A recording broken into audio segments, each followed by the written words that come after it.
기준이 발표됐지만 논란은 여전합니다. 이 모호한 원칙과 형평성 문제를 어떻게 할 건지에 대한 답이 제시되지 못했기 때문인데요. 취재기자와 함께 이 부분도 자세히 짚어보겠습니다. 윤지혜 기자 나와 있습니다.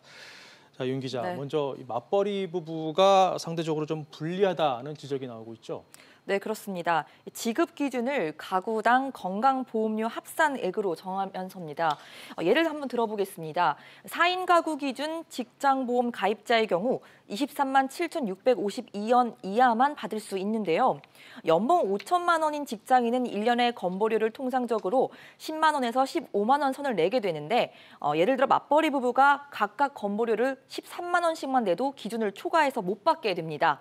반면 연봉 7천만 원을 받는 외벌이는 19만 원 건보료를 내고 재난지원금을 받을 수 있습니다.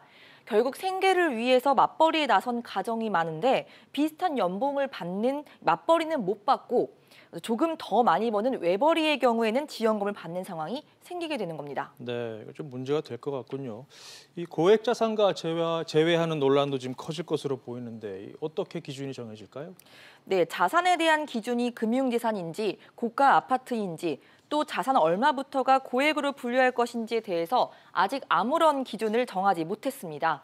종합부동산세 부과 대상자가 배제될 것이라는 얘기가 유력하게 전해졌었는데 이와 관련해서도 정부는 공적 자료들을 입수한 상황에서 여러 가지 매칭을 하다 보면 합당한 기준이 마련될 수 있을 것 이런 식으로 또다시 모호한 답변만 내놨습니다. 네, 자, 이 소득이 언제 발생했느냐 이 시점을 놓고도 좀 말이 많습니다. 네. 코로나19 피해 상황을 제대로 반영하지 못했다라는 지적도 나오고 있죠.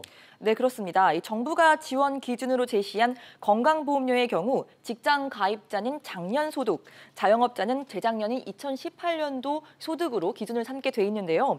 최근 소득이 이 코로나19 여파로 급감을 한 경우가 많은데 재작년 소득이 높아서 아직 건보료에 반영되지 않은 자영업자의 경우에는 지원금을 못 받게 되는 겁니다.